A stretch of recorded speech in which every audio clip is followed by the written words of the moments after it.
the point I was trying to make is that although baseball is important, it was the national what? Pastime.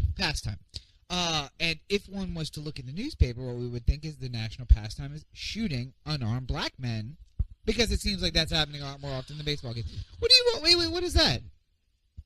You continue to push the segue to I do, because we need violence, to talk about it. White violence against black people. No. Because you know what? White people get beat up too. It's not a race issue. I've said this 1,000 times. Stop making it a race issue. It's not about race. Poor people are getting killed by the representatives of the rich. That's what it is. I would like to just quickly, because this is an argument I had recently. Sure. Somebody brought up the point that crime statistics are much higher for black people. Okay. Than white people or any other race. And I said, well, if your entire life you spend being the victim of accusations and profiling, then you're going to naturally be more you're going to get picked off for more things than somebody who is unsuspecting. That's part of it. Raise your hand if you've ever stolen something from a store. Raise your hand if you have a criminal record for stealing something from a store. Raise your hand if you've been caught stealing something from a store by the store manager. Really? Never been pulled in the back? Am I the only one? No. I want to talk about from personal experience then. When I stole, I was 6 years old. I grabbed a magazine off the rack and I walked out with it. But I can also say, as I was reading it as I walked out. A former shoplifter? No, someone who has been the manager somebody of used to be a petty criminal. Businesses where people stole things. We didn't pull anybody to the back. No, well, I got pulled to the back. It's you recover the things that people are trying to take, right? And then you tell them you can't return to the store. And on any occasion, it didn't matter if they were white, black, Hispanic, Asian. If they stole something, I just wanted to make sure that I could get it back. Okay, so because it's an inventory issue. Here's what I'm going to say. I don't think it has anything to do with a race issue. I think it's people trying to make sure that they don't lose money. Statistically, you are more likely to have charges pressed against you for shoplifting if you're a black woman than you are anyone who's white, and especially a white man. I did catch a black woman stealing hot sauces off the wall at Nelson's once. See, this was on camera. I'm going to use the Stephen Colbert argument to that and say, thank God we have solved the global warming problem because it was chilly where I am. And also, we've solved world hunger because I just ate. These are, I know. That was just an aside. I just wanted to, I'm just thought. I'm going to make fun of you the rest of this episode. Okay. Because baseball's so is in most businesses is based on the volume that you have stolen. Because if somebody tries to steal one shirt, the business does not want to spend the money to prosecute that person for the one shirt. So people who are being prosecuted are stealing a high volume of merchandise. Well, here's what I was saying. Which is why they're being prosecuted. So I think I understand you're saying that that black people are being prosecuted more, but or persecuted would probably be the both. However, that could also mean that they steal more volume-wise. It absolutely could. Any other race. It absolutely could. But I think that the point of the matter is we have a systematic problem related to race. We have been convinced we have a systematic problem related to race. And maybe there is a race component in it, but that is not the issue. The issue is rich people are staying rich and poor people are getting poorer, and middle-class people don't exist anymore because they're poor too, and upper-middle-class people, well, they're still poor. Everybody's poor. You're either rich or you're poor. You're the rich or you're struggling, and there's different levels of struggling, I guess, but it's all the same. Show of hands, how many people here are struggling? Hashtag the struggle. That's right.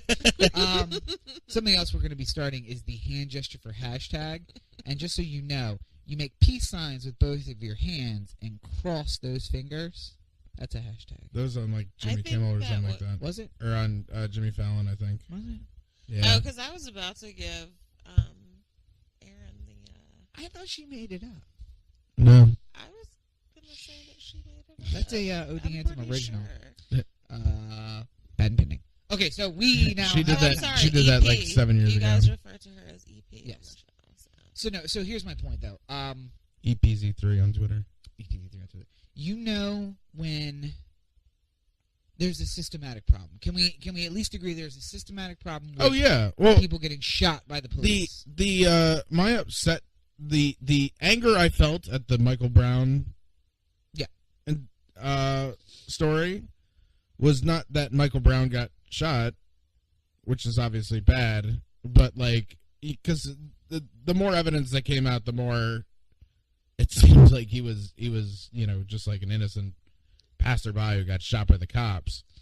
But I would just like police to start getting charges pressed against them more often. And here's my problem. I'm not looking for a guilty. I just want them to go into court. Yeah. The grand jury's letting them off is the biggest miscarriage of justice. The Eric Gardner one is the one that like really I don't get. For everybody who's saying that we need body cameras on cops, we had camera on this incident, and I felt like it was pretty open and shut. It's all about how you view it. That's just the biggest sign that we have a systematic problem in the country is this. If you look at that video as an impartial observer, you say, well, that's going to go to trial. I have no dog in that fight. And I look and say, okay, he says, you're not messing with me today. Chokehold, dead. We should probably look into that. We'll see how that happened. And let him put on his justified defense or whatever else. Same thing as Darren Wilson. Go to trial. Put on the defense that it was justifiable homicide and move on from there. If you look at the video with a racist point of view, you say, that is a very big black man. That is a very small white man. And he is a police officer, and that guy is not following his orders. I could see. And when your initial reaction is, I could see why it's okay, versus we should at least have a trial, that's a systematic problem. I think the bigger issue is that law enforcement are being more, proactive than reactive. Yeah. Like they're going into situations thinking that they're going to be worse than they could actually be. Yeah. So they're going into it with this mindset instead of, waiting to see what might happen. They just assume that these things are going to happen, and then they take the steps to resolve the issue that hasn't even happened yet. To be fair, and this is something I've also pointed out, and I would like to again point out, because this conversation is going to be very heavy on the, like, let's get all the cops kind of thing. When is it okay to shoot cops? Rob wants that on the show notes, I'm sure. I do. A 27-minute long video about... It's 11 minutes long. It felt like it was like a half hour. Yeah, but it's like a duck. It's like that duck and cover thing that our parents had to watch when they were in school. Because it's like, yeah, it's long and boring, but then when it comes to, you're like, oh, I got to duck under the fucking desk. That's what I got to do. Oh my god, nuclear bomb! I got to get under the desk. Well, obviously, it's all the lead paint in the desk that protects you. So you're fine. It's just a shield. It's a shield of lead paint. Lead paint. Yeah. And that's what I realized. They want you to get under the lead desk. Yeah. It'll offer some kind of protection. But no, yes, it's 11 minutes long, and you watch it, and maybe it changes your point of view. Maybe it doesn't, but at least you have the information. You absorb it. I feel like it might have been a little bit too much. It's a little dry. I'm thinking it's a little dry, and it's a little too like. You ever hear like somebody talking politics, and then you're like, oh, I can sort of get where this guy's coming from. Like I get his point of view, and he's just like, what we need to do is send all these Mexicans back to Mexico where they deserve to be. Oh right, and I'm just like, all right, well, now you lost me. Okay, it's not the immigration thing that bothers me, because like phrase it. If somebody's just like, well, I can't take these Mexicans stealing all our jobs, It's America. If they want to come here, they got to do it right. They got to fill out the proper paperwork and triplicate. Right. Get in fucking line, not jump the fence. Right.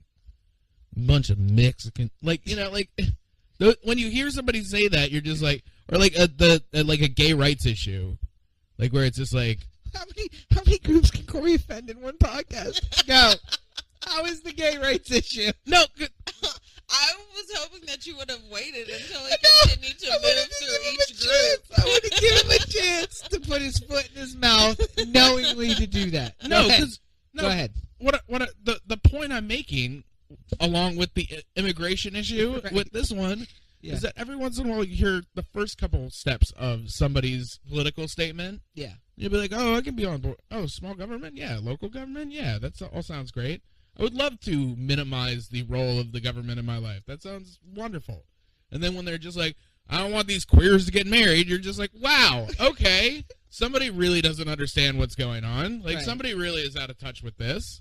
Like, you go from going like, all right, well, maybe this guy really understands what he's saying. Nope. Just like down the hill, like, nope. I'm gonna sample and pull out just that. I don't want these queers getting married. That's going to be my new ringtone. It's going to be Cory saying, I don't want these queers getting married. And then I'm going to go walking around Baltimore City and be like, oh, sorry, it's my guy. It's my friend. It's my boyfriend. It's my guy. It's this guy. It's my guy friend. It's my guy I know. He's super. Sorry, it's my top. That's my bottom. My top's on the phone. Anyway, but no, yes, it's all about presentation. He picks up the phone. He's like, hey, Daddy. Mom. Hey, Daddy. Listen. Wait.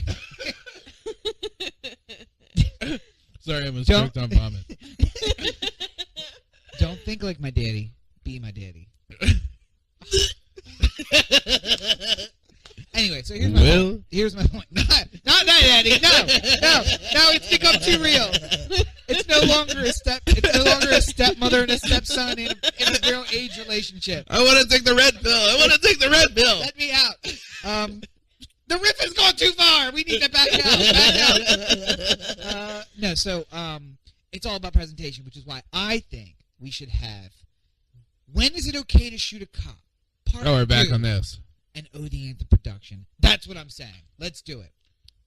We should make our own video about when to. Yes, when to shoot a cop. When is it okay to shoot a cop? Not that when to do it. You should go out. I will not shooting be cops. in any way involved with this. We've done a lot of analytics, and we found that 5:17 p.m. is usually the best time. Yeah. 5:17 p.m. on Tuesdays are the best times. When is it okay to the shoot 5:37 report? Yes. So here's what I said.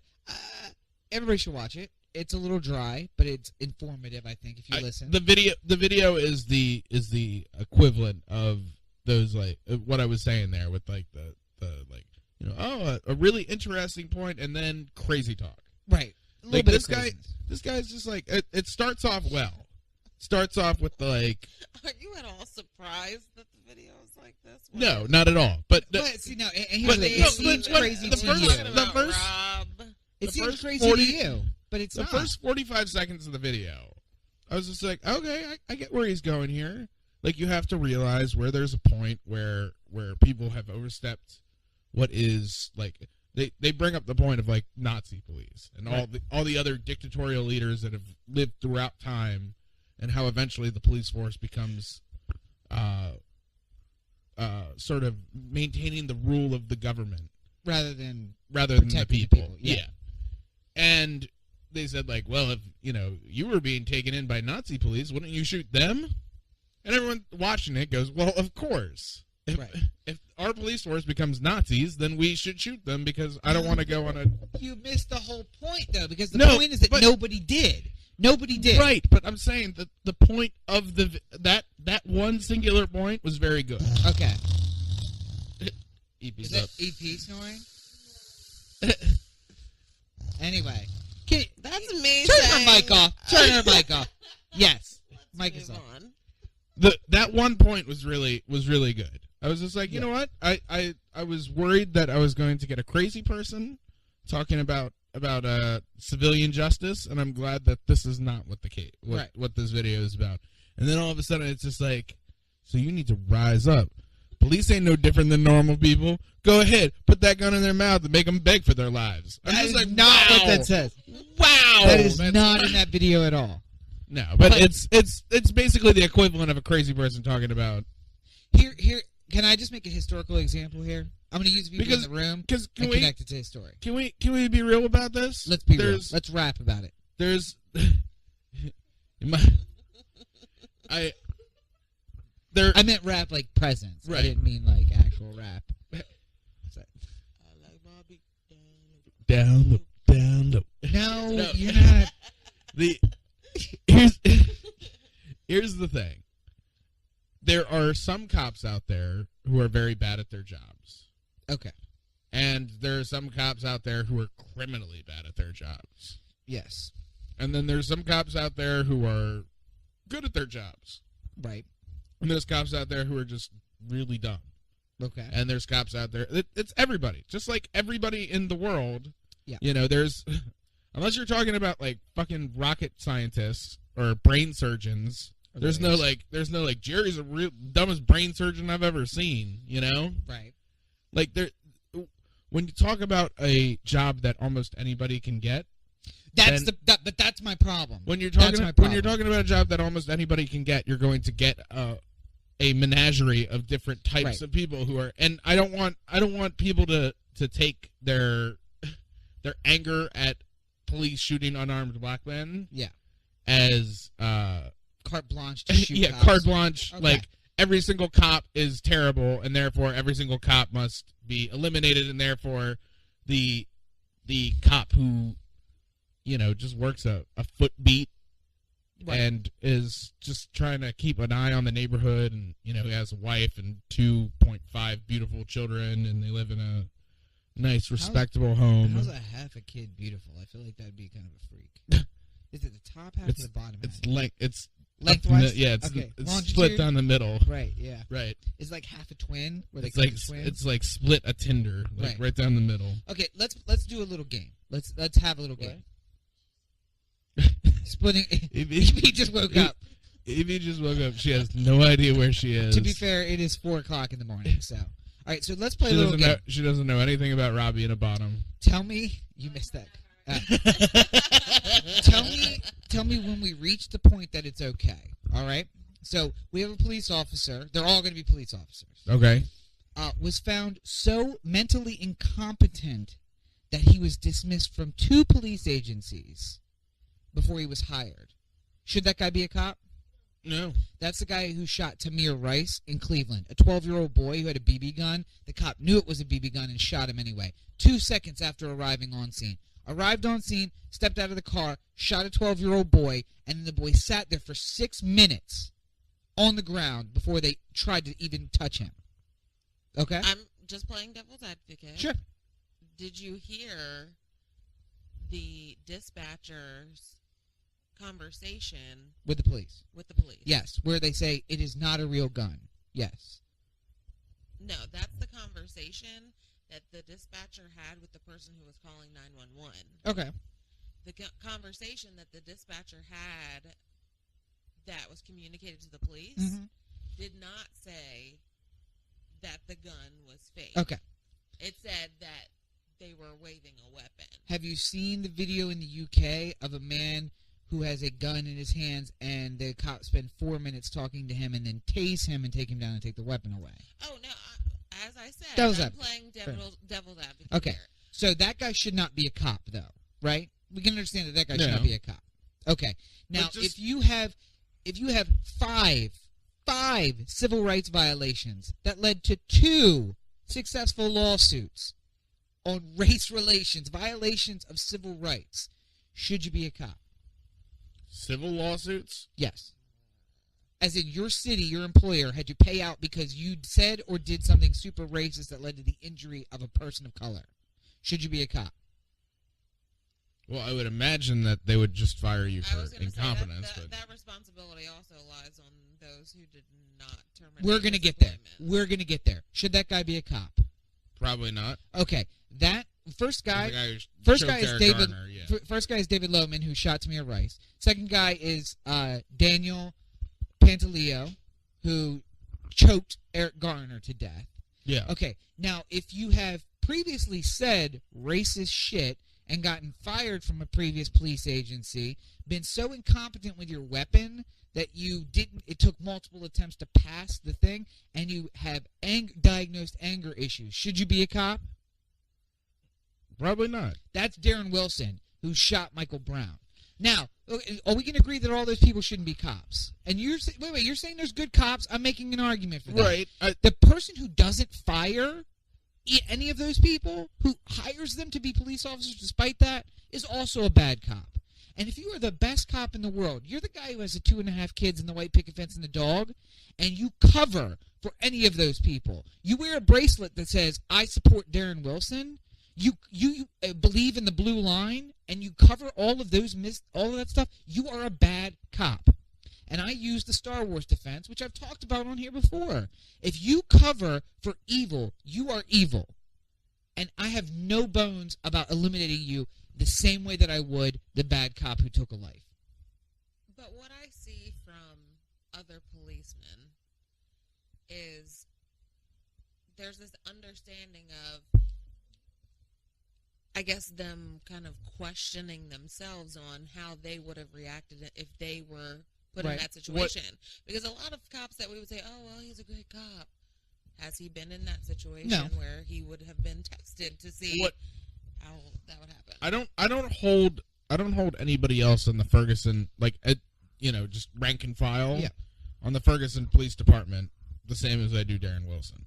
The only other person that I would lump in with him would be whoever he sat down with to create the story that he told on that bullshit ass fucking story. Yeah, I'm not one to necessarily call people liars, but that story is a little bit doesn't make any goddamn sense. Well, it's also one of those he was punching me in the face for 3.5 hours, and you're just like, do you see the bruise that I have? That doesn't. How could anybody? I don't want to do anything for 3.5 hours. Right. I barely want to spend 3.5 hours watching movies, and I love watching movies. Here's why I do blame them, because somebody sat down with him and he told them the real story, this is what happened, and they're just don't say that. Don't ever say that. What actually happened was whatever, and they come up with the okay, but here's the thing. The line that he can say that isn't for 4 months after that, other members of the Ferguson Police Department, the St. Louis Police Department, the St. Louis County Police Department, the SWAT teams all across the state of Missouri gassed their own people. They gassed the media and interfered with the media reporting on it intentionally. The guy, look, in the background says, hey, there's CNN, taps the guy on the shoulder, and they fire a tear gas canister at them. Yeah. That is fucking bullshit. That is a constitutional violation. Oh, yeah. And I hold all of those people responsible. And you know what we need to do? What we need to do is have a citizen corps of 1,000 people who all carry their own riot shields and their own bulletproof vests and their own weapons and their own gas masks and their own gas, for that matter. And when something like Ferguson happens, we line up 1,000 of our people against 1,000 of theirs. When we've reached that point, when we need people to protect civilians from the police, everything has changed.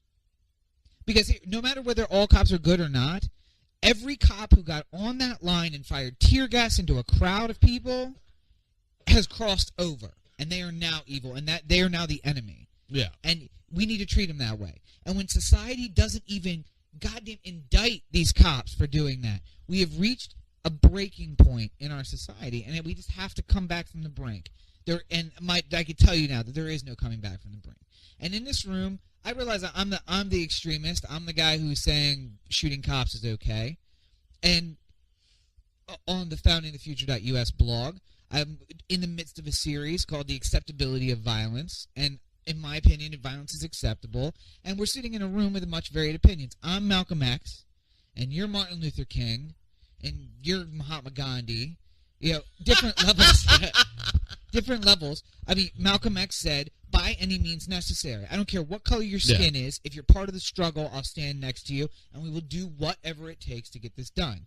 And then, MLK, or I guess Mahatma Gandhi is the guy who says, only use violence in self-defense against violence against yourself. And then Martin Luther King's the guy who's like, whoa, no, there's never an excuse. Well, you never use violence. So, to me, it seems like there's a couple things that we could do that would stem the tide a little bit. Give me an example. Well, first of all, maybe we should be doing more of putting the best people out on the field rather than just anybody. Okay. Because we're going to have to replace 3/4 of the police in this country. I'm not saying we have to do it all tomorrow. I'm not saying you walk in. So what are we going to do for 6 people were shot in the last week? Right. 6 people were murdered by police officers. One of them on Hollywood and Highland in front of a police brutality protest. Yeah. A police shot a man with a pocket knife in front of a police brutality protest on Hollywood Boulevard in Los Angeles. What are we going to do for the 1,000, 2,000, 3,000 families who lose family members in the time it takes us to do that, to replace the cops? There's nothing that can be done overnight. Yes, there is. You and I and everyone in this room and everyone in this town goes out and says, we are not going to take this anymore. And when the cops fire gas at us, we throw it back at them. And when they hit us with batons, we hit them with batons. And when they shoot bullets at us, we shoot bullets at them. That's how you fix it. You say, this far and no farther. And if you take our lives, we're going to take yours too. I'm not one to minimize the plight right now. Yeah. Of all the people who have been gunned down by police. Yeah. But something tells me that your solution involves us having no police at the end of the day. Yes, it does. It involves a period of transition. And I would not want to be, as much as I don't necessarily feel safe when there's a cop around. Right. I do like the idea of them being somewhere. And I think that I saw a cop on Facebook who took a picture of his shirt that said, "Don't like cops? Next time you're in trouble, call a crackhead." And my comment on that picture was, I think it's a better than equal chance that either one of those people will beat you over the head and rob you. Because, I mean, the only time I come in contact with cops now, when's the last time a cop did something good for somebody? A person who's in this apartment right now had her wallet stolen, her purse stolen. Was it the cops who did anything about that? No. No. The community stood up and did it. The only contact I've had with cops outside of my employment has been when the road pirates pull me over and get their treasure from me, the $70 a pop, $80 a pop. When I stopped on the side of the road to videotape DUI stop, and the cop told me that if I didn't leave, he was going to arrest me and have my car towed. And then he called the tow truck, and the tow truck actually showed up, and then I left because I didn't want my car towed, which is also road piracy. Here's a just general idea of something that I feel like everybody could do, and it would make the entire process a lot better. Mm-hmm. Learn the law. You don't need. It doesn't fucking help you. Though. You don't need to. You don't need to know the whole. You can get by with a lot when you know a little. When we lived in Ridgely's Delight, yes, we knew the drug dealer who ran that neighborhood. You know what I'm talking about. Yeah. When you saw him, were you scared of him? No. Did you every time you saw him be like, "Yeah, what up, man?" Yeah. Why? He was a perfectly fine guy. I'm nice to that guy. Never had any problems with my car. Never. He knew who I was. He knew what my car was. I never had, although there was transient crime in that neighborhood, not a single time did anybody break into my car. Sometimes I was really dumb and left electronics and everything else out. Nobody broke up. I attribute that to the fact that the guy who ran the neighborhood knew who I was, knew I was white, probably, and also we were on a friendly basis. I know you're selling drugs. I don't give a shit. You do your thing, I'm going to do my thing. I'm not going to leave you alone. Yeah. In that neighborhood, if something had gone down, you know who I talk? I don't call the cops when my car gets broken into. I go up to that guy and I'm like, "Yo, I thought we had an agreement here. I don't call the cops when you're selling drugs in the stoop. You keep my car from getting broken into." I would go talk to him. I wouldn't call the cops. They're not going to do anything for you. No, what I'm talking about is when the cop says, "I'd like to search your car," for instance. Right. It's like, fine, show me your warrant, and then we can get on with this. Okay. Like, I feel like it probably a solid 80 to 90% of Americans, right? If the cop was just like, I just want to search your car, they would say, okay. They'd be like, okay. Right. And but how many Americans would be lied to by the police? And all of them. Because and the ones, yeah, exactly. And the because ones, I have been lied to by the police. Yes. And the ones who are guilty, the ones who have something to hide, right, would put up some sort of front rather than the like, I don't believe you have a warrant to search my car. Right. They would do the like, you're like, why do you need to do it? Well, here's the thing, though. You don't have anything to hide. He says, can I search the car? Does he search the car? I have personally been in this Does situation. He search the car? He asked me if he could search my car.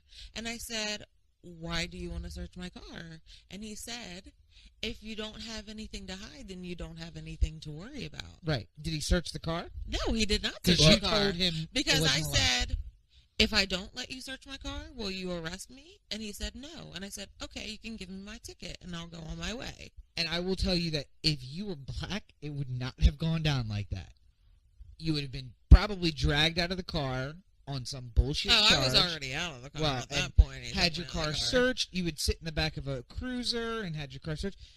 I have the ability, because of my gender and my race, to walk up to a cop and say, go fuck yourself, get a goddamn warrant, and then come back. Yeah. And unless you have a warrant, if you come through this door, I'm going to kill you. See, that's a little far. I have done that. I didn't tell that cop I was going to kill him if he looked in my trunk. Yeah. I have done that before. See, but I feel like if you give see, this is the part of the shooting cop video that I just didn't like comprehend. Because like I feel like there's a lot of steps in between me telling somebody no and killing them. Okay. Like, if you said to me, like, can I borrow $20? And I was like, no, I'd prefer you not borrow $20. And I kill you. Yeah, and then it's just like, you're just like, come on, man, just give me $20. It'll really help me. And I just shoot you. Okay. Like, I told him no. Told him he wasn't allowed to do it. But that's not the point. He looked at my wallet in a way that made me think that I was in fear of my $20 being absconded with. Okay, that sounds more familiar. Then, like, but there's got to be the at least like the time period in between initial reaction and. But I think what you're assuming that it was saying to jump to that thing, and it wasn't. It was saying if this happens, the eventuality is you have the right to do this, and I completely agree with that. Because a cop comes up to your window and says, "I'd like to search the car," and you say no, and he says, "What? You got something to hide?" No, I don't have something to hide, but you're not searching my car. And he says, I think I smell raw marijuana. Get out of the car. Now what? He has probable cause based on smelling raw marijuana. And I'm not going to use anybody specifically example. I'm asking it to the room. I'm saying that they always smell raw marijuana, by the way, which has almost no smell. Well, first of all, when he that wasn't me, BT Dubs. Where the cop supposedly smelled raw marijuana. Just to be clear. Here's how this turn of event goes. Yeah. You get pulled over. He says, "Can I search the car?" I say no. He's like, "Well, if you have nothing to hide, then you have no reason to worry about this." And I say, "Unless you're hiding a warrant somewhere on you, then I would prefer you not search my car." And your white skin keeps your ass from getting beat right there. But let's keep on going with this example. And then when he says, "I believe I smell raw marijuana," I ask him, for what reason did he initially pull me over? Right. Doesn't matter. Doesn't matter anymore? Now, if you are stopped, you're being detained, and he smells marijuana, that's probable cause to search your car. Welcome to America in the 21st century. Okay, but, lawyer. Yes. If they say they smell marijuana and they search your car, and they find something unrelated to marijuana, but do not find the marijuana that was said to have been smelled, you're guilty. You're still going to jail for whatever they find. They find pills when they're searching for marijuana. That's what we call a plain view found it in plain view because it is pursuant to a search on another. So they pretend that they smell marijuana to search your car. That's the whole point. So basically what I'm asking you, if I paid for your legal services, would you be able to get me off of that charge? No. My job isn't to get you off of those charges. My job is to make a deal with the state that gets you as little punishment as possible. Because the reality is you go in there guilty. You're already guilty. No matter what the state says, you're guilty. There are 9 times out of 10, if I can't beat it at a pretrial motions hearing, I'm not going to beat anything. It's about getting you a deal. So that's why we have this thing called an Alford plea, which says that I'm not guilty, but you could probably prove I'm guilty, so I'm going to take a plea in my best interest. Because nobody beats charges unless it's on a pretrial motions. That's it. Nobody beats charges. So they find something in your car, you're going to jail, unless I can get you a better deal that doesn't have any jail time attached to it. And your example, you say, do you have a warrant somewhere? He says, I smell marijuana, get out of the car. You say no, he reaches in and opens the door, which also a constitutional violation. Yeah. And yanks you out of the car. And then proceeds to search the car despite the fact that you said no. He puts you in cuffs despite the fact that you're disagreement. And let's say he finds nothing in your car. Let's say you know 100% sure there's nothing in your car. Right. And, well, turns out you got a dime bag in your glove box. Weird. I knew I smelled it. There it is. And now you've justified the search, and you're going to jail for possession of a plant, by the way. Yeah. Just a particular plant that we don't like. Well, in Maryland you wouldn't get... Depends how much it is. More than 10 grams, you're still going to jail. But let's say it's more than 10 grams. Yeah. You have an ounce. Oh, wait, not a dime bag. You had this ounce. How did you forget you had this ounce in your glove box? Good shit, too. I can smell it. And now you're going to jail. That is the reality of life for 27% of our population. Yeah, but how do you propose that we could find... How do you find people? Like, here's what we do. In advance? Here's what we do. I know I don't have drugs in the car. He reaches in and unlocks the door and gets out. As soon as I am pulled out of the car, I press a 45 to the back of his skull and I blow what's the interior of his head out to the outside, and I get back in the car and I walk away. I'm saying after the transitional period that you speak of, which I would call probably the purge. Not the purge. The revolution. How do you propose finding those that would basically just non-racist people? Here's what I want to determine that these people are not going to be doing the same thing as everybody else. You want to know the one that would really fuck with them? Just when they say, "Oh, I think I smell marijuana," I'll be like, "Oh, do you now?" Mm-hmm. And they'll be like, "Open up the car door, open it out, drag me out, put me in handcuffs." I just sit casually on the curb. I'm just like, "Okay, Google." Can you please turn on my camera? Mm-hmm. And then just wait for him to hear me saying this, right, and then more anti-iPhone conversation. What camera are you turning on? The the one that's inside my property? Yeah, except for and here's what he's gonna do. He's gonna turn you and laugh and be like, "That dude in New York choked out a big black dude on camera." Didn't get anything. I don't give a shit about your fucking camera, which is why body cameras don't matter. Yeah. But what is my solution? My solution is you should read Chapter 4 of the movement, Insurrection, because that's where I set my example. But I'll give you a preview. It's doing exactly what Saddam Hussein did in Iraq. It's taking... There's a wonderful example. I was going to say, okay, well, this is going in a good direction. I hate when people automatically shut down an idea because somebody was... I'm just kidding. I'm kidding with you, sir. Nonetheless, what he said is, okay, you're from Tikrit, and you want to be a police officer. That's great. You are never going to serve in Tikrit. I'm going to move you up to somewhere else, and I'm going to have you be a police officer there. And you're going to be serving in a community that is a majority of a different belief system. You're Sunni, you're going to a Shia place. And the thousands of years that Shia would have oppressed the Sunni. But what you know is you also have a Sunni police officer down in Tikrit who is from this area. So your family is being guarded by somebody of a different religion, and you're guarding his family up north, and it keeps the fucking peace. because messages spread. And as soon as a bunch of Sunni police officers start murdering Shia or into Crete, they know that you're going to start murdering Sunni in your city. And it keeps the balance. You ship people to different parts of the country, you train them well, and you don't rule them with an iron fist, but you protect yourself and you protect the people that way. Maybe we'd be doing a lot better if we just did the training well part. That would absolutely be, and if we stopped, not just police but citizens. It's a self-selecting group to be police officers, which sucks. If citizens knew a little bit more about the law, then I imagine that cops would stop trying to get away with shit that they can't legally get away with. If cops knew a little bit more about the law, I find that 9 times out of 10 the cops don't know what laws they're enforcing. They start quoting law to me, and I'm like, "The fuck are you talking about?"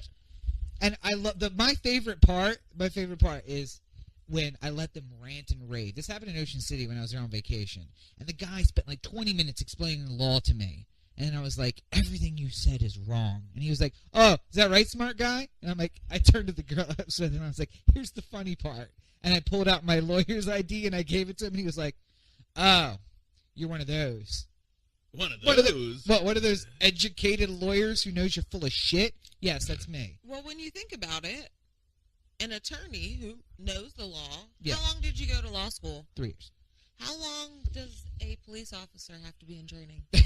6 weeks. And these are the people that are upholding the law that they don't know. Right. So that's what training is a great idea. And training them is perfect. And training Americans to be better off.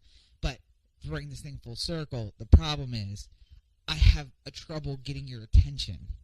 A guy gets choked out on the street and the grand jury doesn't indict him. And 20 minutes later, you're like, Kim Kardashian's got her ass out on Paper Magazine? Holy shit. You don't have trouble getting my attention. I'm fine. I was very upset that he wasn't indicted. Right. We just have to like. There are many steps in between the quietly telling police to stop. Right. And your very deadly solution. You want to cook spaghetti, right? I can't wait to see how this turns into an argument about police. You got the water on you got the water on the stove. It's up. You're bringing it to a boil, right? Right. And every 2 or 3 minutes, you take it off and you set it to the side, and then you put it back on. When are you going to bring that water enough to a boil to make your spaghetti? Never. It'll never get there, and that's my problem. If you want real change, people have to be passionate enough. Your solution is opening up the cupboard, pulling out the spaghetti, looking at it, and as soon as it doesn't cook itself, you shoot it. No, my solution is this. If you read this upcoming week's the Acceptability of Violence series on foundingthefuture.us blog, what you're going to see is that my proponent is somebody has to be extreme, because that keeps it in people's minds enough that real change can happen. Do I realistically want all the things I've said now tonight to actually happen? No. But I say enough extreme shit that people keep it in the forefront of their minds that keeps the water on the stove long enough to bring it to a boil. Now, the way that I want to isn't so much pulling it out and shooting it. It's heating it instantly, however that would happen. But it heats it instantly, you know what I mean? And that's what I'm saying. And instead of doing that, we let it slow boil and it gets there, but without somebody saying this extreme shit, we never get there. Yeah. Because baseball happens or football happens or Kardashian's ass is out or Madonna is doing porn again or whatever, and we get so fucking distracted that we never get there. Speaking of which, this is a big weekend for the Fantasy Football League. He just reminded me. Well, yes. Anywho, you can find O the Anthem at otheanthem.com, O the Anthem on Facebook, Twitter, Google+. You're the worst kind of person.